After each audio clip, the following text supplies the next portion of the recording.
ओम शांति। 16 जुलाई 2024 बापदादा मधुबन मुरली 16/7/2024। मीठे बच्चे, ड्रामा की यथार्थ नॉलेज से ही तुम अचल अडोल और एक रस रह सकते हो। माया के तूफान तुम्हें हिला नहीं सकते। இனிமையான குழந்தைகளே, டிராமாவின் யதார்த்த உண்மையான ஞானத்தின் மூலம்தான் நீங்கள் அடாத அசையாத உறுதியான ஒரே நிலையில் இருக்க முடியும்। मायाविन पुयल उंगली असेक मुड़ियादु। प्रश्न: देवताओं का मुख्य ये कौन सा गुण है तुम बच्चों में सदा दिखाई देना चाहिए? தேவதைகளின் எந்த ஒரு முக்கியமான குணம் குழந்தைகளாகிய உங்களிடம் எப்பொழுதும் காணப்பட வேண்டும்? उत्तर: हर्षित रहना। देवताओं का सदा मुस्कुराते हुए हर्षित दिखाते हैं, ऐसे तुम बच्चों को भी सदा हर्षित रहना है। कोई भी बात वो मुस्कुराते रहो, कभी भी उदासी या गुस्सा नहीं आना चाहिए। जैसा बाप तुम्हें डायरेक्ट राइट और रॉन्ग की समझानी देती हैं, कभी गुस्सा नहीं करते हैं, उदासी नहीं होते हैं, ऐसा तुम बच्चों को भी उदासी नहीं होना है। புன்சிரிப்புடன் இருப்பது. தேவதைகள் சதா புன்சிரித்த நிலையில் மகிழ்ச்சியுடன் இருப்பதாக காட்டுகிறார்கள். அதுபோல குழந்தைகளாகிய நீங்கள் கூட சதா மகிழ்ச்சியுடன் இருக்க வேண்டும். எந்த ஒரு பிரச்சனையானாலும் சரி, புன்சிரிப்புடன் இருங்கள். ஒருபோதும் வருத்தம் அல்லது கோபம் வரக்கூடாது. எப்படி பாபா உங்களுக்கு சரியது தவறியது என்று புரிந்து கொள்ளும் உணர்வை கொடுத்திருக்கிறாரோ, பாபா எப்படி ஒருபோதும் கோபப்படுவதில்லையோ வருத்தப்படுவதில்லையோ, அதுபோல் குழந்தைகளாகிய நீங்களும் கூட वर्तम कोल्लकूडादु। ओम शांति। बेहद के बच्चों को बेहद का बाप समझाते हैं। लौकिक बाप तो ऐसा नहीं कहेंगे। उन्हें तो करके 5 से 7 बच्चे होंगे। ये तो जो सभी आत्मा हैं, आपस में ब्रदर्स हैं, उन सबका जरूर बाप होगा। कहते भी हैं हम सब बाई बाई, सबके लिए कहते हैं। जो भी आएंगे उनके लिए कहेंगे हम बाई बाई हैं। ड्रामा में तो सभी बांधे हुए हैं, जिसका कोई नहीं जानते हैं। यह ना जानना भी ड्रामे में नूंदा हुआ है। जो बाप की आकर सुनते हैं कथाएँ आदि, जब बैठ सुनाते हैं तो कहते हैं परमपिता परमात्मा नम है। अब वह कौन है ये जानते नहीं। कहते हैं ब्रह्मा देवताय नम है, विष्णु देवताय नम है, शंकर देवता नहीं है, शिव परमात्मा नम है, परंतु समझते नहीं समझ सकते। ब्रह्मा को वास्तव में देवता नहीं कहेंगे, देवता विष्णु को कहा जाता है।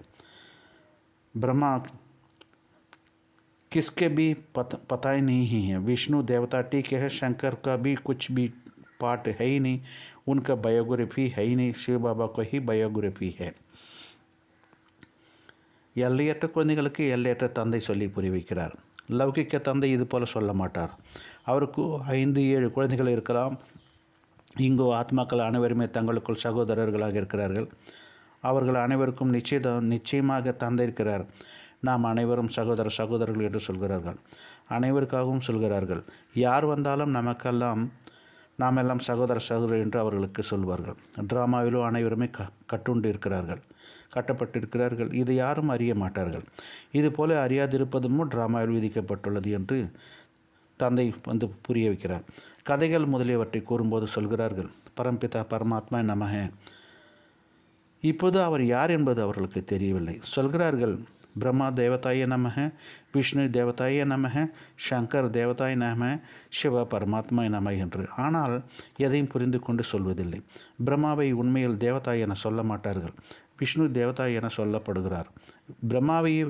பிரம்மாவை பற்றி யாருக்குமே தெரியவில்லை. விஷ்ணு தேவதாய் என்பது சரிதான். சங்கருக்கு எந்த ஒரு பாகமும் நாடகத்தில் கிடையாது. அவருக்கு வாழ்க்கை வரலாறும் கிடையாது. சிவபாபாவுக்கு வாழ்க்கை வரலாறு இருக்கிறது. तो बायोग्राफी शिव बाबा का बायोग्राफी है। वे तो है ही पतितों का पावन बनाते हैं, नहीं दुनिया का स्थापन करने। अभी एक आदि सनातना देवी देवता धर्म की स्थापना और सब धर्मों के विनाश होता है।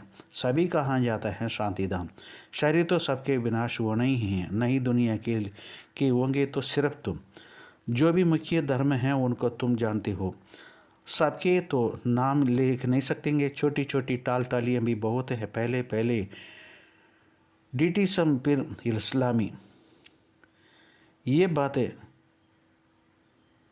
ये बातें सिवाय तुम बच्चों का और कोई के बुद्धि में नहीं रह सकती। अभी वह आदि सनातन देवी देवता धर्म ये प्रलय हो चुका है, इसलिए बनियन ट्री में जो मिसाल देते हैं, सारा झाड़ खड़ा है, फाउंडेशन है ही नहीं। सबसे बड़ी आयु इस बनियन ट्री की होती है, तो इसमें सबसे बड़ी आयु है आदि सनातन देवी देवता धर्म की। वह अब प्रलय हो चुका है। तब तो बाप हा करके हैं, ये अभी एक धर्म की स्थापना, अनेक धर्मों का विनाश होता है। इसलिए त्रिमूर्ति भी कहा जाता है। அவர் வருவதும் தூய்மை இழந்தவர்களை மீண்டும் தூய்மையாக்குவதற்காக, புதிய உலகத்தை ஸ்தாபனை செய்வதற்காக. இப்போது ஒரு ஆதி சனாதன தேவி தேவதா தர்மத்தின் ஸ்தாபனை மற்றும் அனைத்து தர்மங்களின் விநாசம் நடைபெறுகிறது. புதிய உலகத்தில் இருக்கப் போவது நீங்கள் மட்டும்தான். என்னென்ன முக்கிய தர்மங்கள் உள்ளனவோ அவற்றை நீங்கள் அறிவீர்கள். எல்லோருடைய பெயர்களும் இங்கே எடுத்துரைக்க இயலாது. சின்ன சின்ன கிளைகள் நிறையவே இருக்கிறது. முதலில் தேவதா தர்மம், பிறகு இஸ்லாம் தர்மம். இவ்விஷயங்கள் குழந்தைகளாகிய உங்களை என்று வேறு யாருடைய புத்தியிலும் இல்லை. இப்போது அந்த ஆதி சனாதன தேவி தேவதா தர்மம் மறைந்துவிட்டுள்ளது. அதனால் ஆலமரத்தின் உதாரணம் சொல்லப்படுகிறது. மரம் முழுவதும் நிற்கிறது, அஸ்திவாரம் கிடையாது.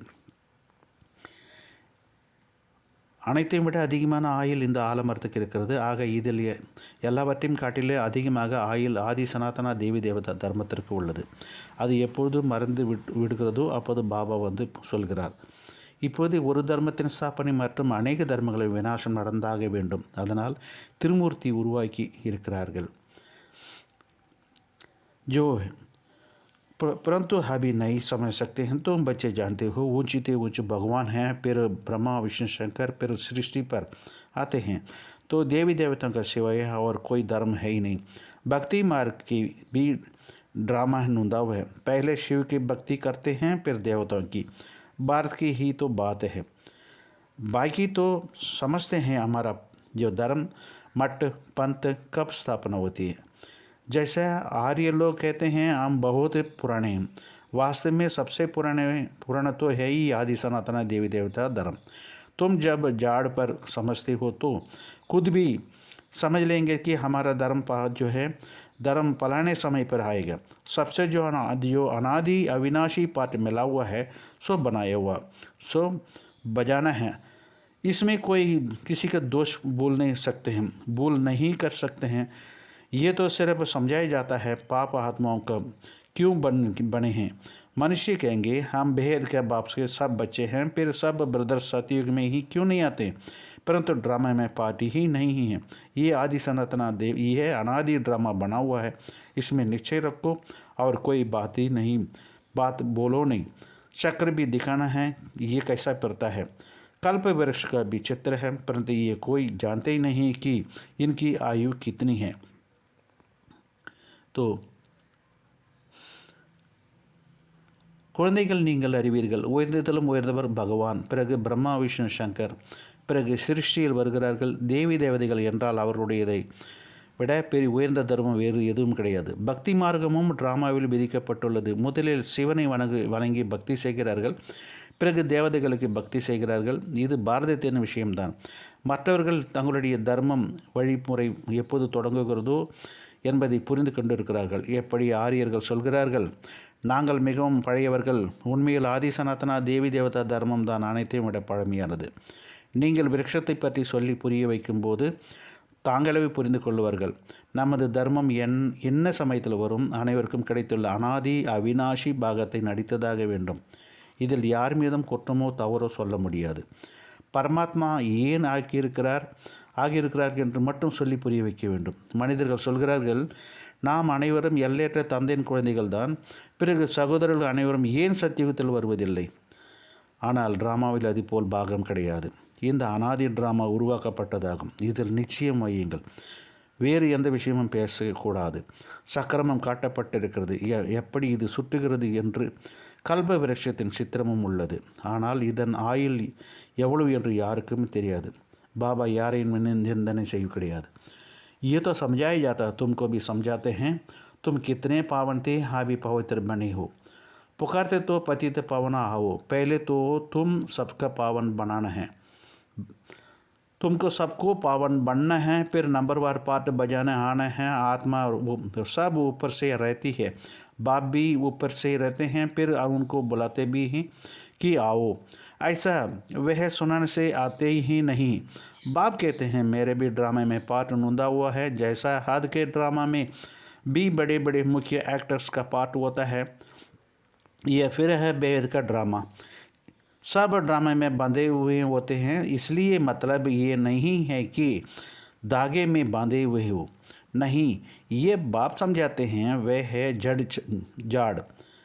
अगर चीज़ चैतन्य होता है तो उनको मालूम होता है, वो होता है ना कि ये कैसा जाड़ बड़ा फिर पैदा होगे। ये तो है चैतन्य बीज इस मनुष्य सृष्टि रूपी जाड़ का, इसको उल्टा जाड़ कहाँ जाता है। பாபா சொல்கிறார், இப்பொழுது நாம் அனைவரும் எல்லையற்ற தந்தையின் குழந்தைகள். பிறகு சகோதரர்கள் ஏன் சத்தியுகத்தில் வருவதில்லை என்று கேட்கிறார்கள். நீங்கள் எப்போது தூய்மையாக இருந்தீர்கள், இப்போது தூய்மையற்றவர்களாக இருக்கிறீர்கள், அதனால் அழைத்தீர்கள், ஹே பதித்த பாவனா வா என்று. முதலில் நீங்கள் அனைவரும் தூய்மையாகவே வேண்டும், பிறகு நம்பர்வார் பாகத்தை நடிப்பதற்காக வர வேண்டும். ஆத்மாக்கள் அனைவரும் மேலே இருக்கிறார்கள், பாபாவும் மேலே இருக்கிறார், பிறகு அவரை அழைக்கிறார்கள் வாருங்கள் என்று. அவர் கூப்பிட்டதுமே வந்து விடுவது கிடையாது. பாபா சொல்கிறார், என்னுடைய பாகமும் ட்ராமாவில் விதிக்கப்பட்டிருக்கிறது. எப்படி எல்லைக்கு உட்பட்ட ட்ராமாவில் கூட பெரிய பெரிய முக்கிய நடிகர்களுக்கு பாகம் இருக்கிறது. பிறகு எல்லையற்ற ட்ராமாவாகவும் இருக்கிறது. அனைவரும் ட்ராமாவின் பந்தனத்தில் கட்டுப்பட்டிருக்கிறார்கள். இதனுடைய அர்த்தம் கயிற்றில் கட்டப்பட்டிருக்கிறீர்கள் என்பது அல்ல. இதை பாபா சொல்லி புரிய வைக்கிறார். அது ஜடமரமாக இருக்கிறது. இது விதை சைத்தன்யமாக இருந்தாலும் அதற்கு தெரிந்திருக்கும் மர்மம் எப்படி பெரிதாகி பிறகு பலன் தருகிறது என்று. இவர் சிவபாபா இந்த மனித சிருஷ்டி ரூபத்தின் சைத்தன்ய விதியாக இருக்கிறார். இது தலைகீழாக மரமாக இருக்கிறது என்று பாபா புரிய வைக்கிறார். ये नॉलेज बाप तो है, ये नॉलेज उनको सारे जाड़ का नॉलेज देते हैं. ये है वही गीता का नॉलेज. कोई ना बात, ये कोई नई बात नहीं है. यहाँ बाबा कोई श्लोक आदि नहीं उच्चारते हैं तो लोग ग्रंथ पढ़कर फिर हर बैठ निकालते समझाते हैं. बाप समझाते हैं ये तो पढ़ाई, इसमें श्लोक आदि की कोई दरकार ही नहीं. उन शास्त्रों को पढ़ाई में कोई एम ऑब्जेक्टिव होती नहीं. कहते भी हैं ज्ञान भक्ति वैराग्य, ज्ञान भक्ति वैराग्य. ये पुरानी दुनिया विनाश होती है. सन्यासियों को है हद का वैराग्य, तुम्हारे हैं बेहद का वैराग्य. शंकराचार्य रहते हैं तब वह बैठ सिखलाते हैं घर बार को वैराग्य. वे भी शुरू में शास्त्र आदि नहीं सिखलाते हैं. जब बहुत वृद्धि होती है तब शास्त्र बनाने शुरू करते हैं. पहले तो धर्म स्थापना करने वाला एक ही होता है, फिर आहिस्ते आहिस्ते वृद्धि को पाता है. ये भी समझाना चाहिए सृष्टि में पहले कौन सा धर्म था. अभी तो अनेक धर्म है. आदि सनातना देवी देवता धर्म था जिसका स्वर्ग हेवन कहते हैं. तो बच्चे को रचयिता और रचना का जानने से आस्तिक बन जाते हैं. இப்பொழுது பாபா ஞானம் நிறைந்தவராக இருக்கிறார். அவரிடம் முழு மரத்தின் ஞானம் இருக்கிறது. இது ஒன்று புதிய விஷயம் கிடையாது. இங்கே பாபா ஸ்லோகன் எதையும் உச்சரிப்பது கிடையாது. அவர்கள் கிரந்தத்தை படித்து பிறகு அர்த்தத்தை அமர்ந்து சொல்லி புரிய வைக்கிறார்கள். இது படிப்பு என்பதை பாபா சொல்லி புரிய வைக்கிறார். இதில் ஸ்லோகன் முதலியவற்றிற்கு அவசியம் கிடையாது. அந்த சாஸ்திரங்களில் படிப்பில் எந்த ஒரு நோக்கமோ குறிக்கோளோ கிடையாது. ஞானம் பக்தி வைராக்கியம் என்று சொல்லவும் செய்கிறார்கள். இந்த பழைய உலகம் விநாசமாகிறது. சன்னியாசினுடையது எல்லைக்குட்பட்ட வைராக்கியம், உங்களுடையதோ எல்லையற்ற வைராக்கியம். சங்கராச்சாரியார் வருகிறார், அப்போது கற்பிக்கிறார் வீடு வாசல் மீது வைராக்கியம் வைப்பது பற்றி. அவரும் ஆரம்பத்தில் சாஸ்திரங்கள் முதலியவற்றை கற்பிப்பதில்லை. எப்போது அதிக பெருக்கம் அதாவது மக்கள் தொகை பெருகிறதோ ஏற்படுகிறதோ அப்போ சாஸ்திரங்களை உருவாக்க தொடங்குகிறார்கள். முதலில் தர்மசாஸ்திரம் ஸ்தாபனை செய்கிறவர் ஒருவர் தான் இருக்கிறார். பிறகு கொஞ்சம் கொஞ்சமாக அதிகமாகிறது. இதையும் புரிந்து கொள்ள வேண்டும். சிருஷ்டியில் முதலில் எந்த தர்மம் இருந்தது? இப்போது அநேக தர்மங்கள் இருக்கிறது. ஆதி சனாதனா தேவி தேவதா தர்மம் இருந்தது. அது சொர்க்கம் ஹேவன் என சொல்லப்பட்டது. குழந்தைகளாகிய நீங்கள் படைப்பவர் மற்றும் படைப்பு பற்றி அறிவதன் மூலம் आस्तिगर आगे विடுவீர்கள். तो बाप समझाते हैं कितने जो है आस्तिक बन जाते हैं, फिर नास्तिकों का कितना दुख होता है. निधन के बन पड़ते हैं, आपस में लड़ते झगड़ते रहते हैं। कहते हैं तुम आपस में लड़ते रहो तो तुम्हारा कोई धनी धोनिक नहीं क्या? इस समय सब निधन के बन पड़े हैं। नई दुनिया के पवित्रता, सुख, शांति, सबता, अपार सुखता, ये है अपरंपार दुख है। वे है सतयुग के, ये है कलयुग के। अभी तुम्हारा है पुरुषोत्तम संगम युग। ये पुरुषोत्तम संगम युग में ये की होता है, सतयुग त्रेता के संगम को पुरुषोत्तम नहीं कहेंगे। यहाँ असुर, वहाँ देवता ही हैं। तुम जानते हो ये रावण राज्य है। रावण के ऊपर गधे का सर दिखाते हैं, शीश दिखाते हैं। गधे को कितना भी साफ करो, उस पर कपड़े डालो, रखो गंदा, फिर भी मिट्टी में लेट कर कपड़े खराब कर देती है। बाप तुम्हारे कपड़े साफ गुलगुल बनाते हैं, फिर रावण राज्य में लित्तड़ कर अपवित्र बन जाते हैं। आत्मा और शरीर दोनों अपवित्र बन जाते हैं। बाप कहते हैं तुमने सारा श्रृंगार गवा दिया। बाप का जो है पतित पावन कहते हैं। तुम बड़ी सभा में ही कह सकते हो कि हम गोल्डन एज में कितने श्रृंगार होते थे, कितना फर्स्ट क्लास राज्य भाग्यता, फिर माया रूपी धूल में लित्तड़कर महल बन चुका है।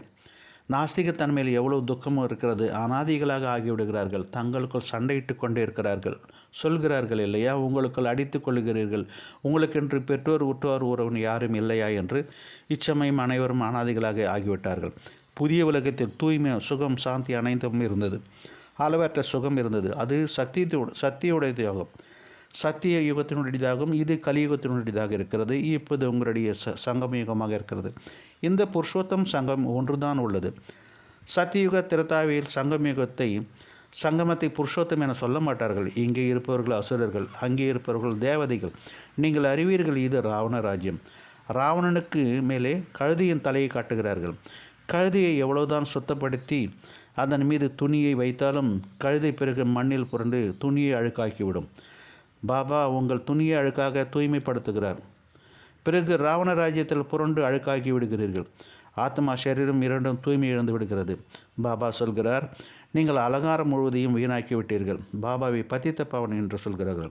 நீங்கள் மக்கள் கூட்டம் நிறைந்த சபையில் சொல்ல முடியும், நாம் பொற்கால யுகத்தில் எவ்வளவு அலங்கரிக்கப்பட்டவர்களாக இருந்தோம், எவ்வளவு முதல் தரமான ராஜ்ய பாகியம் கிடைத்தது, பிறகு மாயாரூப தூசியில் புரண்டு அழுக்காகிவிட்டோம் என்று நீங்கள் சொல்ல முடியும்.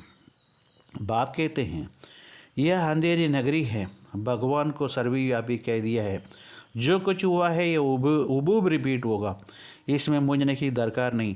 5000 वर्ष में कितने मिनट, घंटे, सेकंड है। एक बच्चे ने सब धर्म वालों को हिसाब निकाल कर भेजा था। इसमें भी बुद्धि व्यर्थ ही होगी। बाबा तो ऐसा ही समझते हैं कि दुनिया कैसे चलती है. பாபா சொல்கிறார், இது இருள் நிறைந்த நகரம்.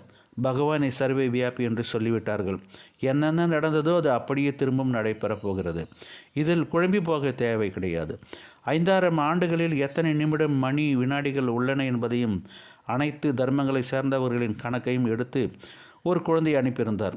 இதில் புத்தி வீணாகிறது. பாபா உலகம் எப்படி நடைபெறுகிறது என்பதை அப்படி சொல்லி புரிய வைக்கிறார். प्रजापिता ब्रह्मा है ग्रेट ग्रेट ग्रैंडफादर. उनका ऑक्यूपेशन कोई नहीं जानते हैं. विराट रूप बनाया है तो प्रजापिता ब्रह्मा को भी उड़ा दिया है. बाप और ब्राह्मण को यथार्थ रीति जानते ही नहीं. उनको कहते हैं आदिदेव. बाप समझाते हैं मैं इस झाड़ का चैतन्य बीज रूप हूँ. ये उल्टा झाड़ है. बाप जो सत्य है, चैतन्य है, ज्ञान का सागर है, उनकी ही महिमा की जाती है. आत्मा ना हो तो चल भी फिर भी ना सके. गर्भ में भी 5-6 मास के बाद आत्मा प्रवेश करती है.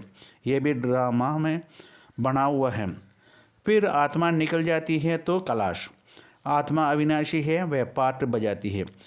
वह बाप आकर रियलाइजेशन कराते हैं आत्मा इतनी छोटी बिंदु है, इसमें अविनाशी पार्ट भरा हुआ है.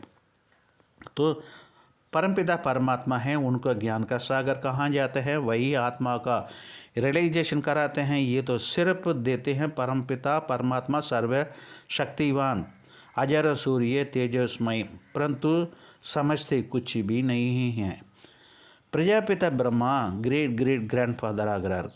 அவருடைய செயல்கள் பற்றி யாருக்கும் தெரியாது. விராட்ட ரூபத்தை அமைத்திருக்கிறார்கள் என்றால் பிரஜாபிதா பிரம்மாவையே அதிலிருந்து எடுத்து விட்டார்கள். பாபாவையும் பிராமணர்களையும் பற்றி சரியான முறையில் புரிந்து கொள்ளவில்லை. அவரை ஆதிதேவ் என்று சொல்கிறார்கள். பாபா சொல்லி புரிய வைக்கிறார். நான் இந்த மரத்தின் விதை வடிவமாக இருக்கிறேன். இது தலைக்கீழான மரம். பாபா சத்தியமாக சைத்தன்யமாக ஞான கடலாக இருக்கிறார். அவருக்கு தான் மகிமை செய்யப்படுகிறது. ஆத்மா இல்லை என்றால் நடக்கவும் முடியாது. கர்ப்பத்திலும் கூட 5-6 மாதங்களுக்கு பிறகு ஆத்மா பிரவேசிக்கிறது. இதுவும் டிராமாவில் விதிக்கப்பட்டுள்ளது. பிறகு ஆத்மா வெளியேறிவிட்டால் முடிந்தது. ஆத்மா அழியாதது. அது உலக நாடகத்தின் பாகத்தை நடிக்கிறது. இதை பாபா உணர வைக்கிறார். ஆத்மா இவ்வளவு சிறிய புள்ளியாக இருக்கிறது. அதில் முடிவே இல்லாத பாகம் நிறைந்துள்ளது. பரம்பிதாவும் ஆத்மாவும் தான். அவர் ஞானக்கடலாக இருக்கிறார் என சொல்லப்படுகிறார். அவர்தான் ஆத்மாவை உணர வைக்கிறார். அவர்களும் பரமாத்மா சர்வ சக்திமான், ஞானம் சூரியன் 1000 சூரியனை விட பிரகாசமானவர் என்று சொல்லிவிடுகிறார்கள். ஆனால் எதையும் புரிந்து கொள்ளவில்லை. பாபா சொல்கிறார், இவை அனைத்தும் பக்தி மார்க்கத்தின் வர்ணனை செய்யப்பட்டுள்ளது. மேலும் சாஸ்திரங்களில் எழுதப்பட்டுள்ளது. तो ये सब बातें हैं, वर्णन किया हुआ है, ये शास्त्रों में लिख दिए हैं. अर्जुन को साक्षात्कार हुआ तो कहते थे इतना तेज सहन नहीं कर सकता हूँ. तो वह बात मनुष्यों की बुद्धि में बैठ हुई है. इतना तेजोमय जिसका अंदर प्रवेश कर जो फट जाए. ज्ञान तो नहीं है तो समझते हैं परमात्मा तो अजर सूर्य से तेजोमय. इसको उनको साक्षात्कार चाहिए. भक्ति की भावना बैठ हुई है तो उनको वह साक्षात्कार भी होता है. शुरू में तुम्हारा पास भी ऐसा बहुत साक्षात्कार हुआ करते थे. आंखें लाल हो जाती थी. साक्षात्कार की है, फिर आज वह कहाँ है? ये सभी है भक्ति मार्ग की बातें. तो ये सब बातें समझाते हैं. इसलिए गिलानी की भी कोई बात नहीं. बच्चों को सदा ही हर्षित रहना चाहिए. ये तो ड्रामा बना हुआ है. मुझे इतनी गिलानी देती हैं, गालियाँ देते थे, फिर भी क्या करता हूँ.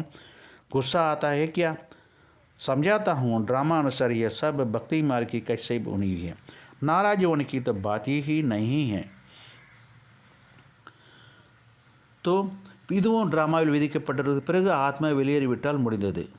இப்பொழுது அர்ஜுனுக்கு சாட்சாத்காரம் ஆயிற்று என்றால் இவ்வளவு பிரகாசத்தை என்னால் சகித்து கொள்ள முடியவில்லை என்று சொல்லப்பட்டது.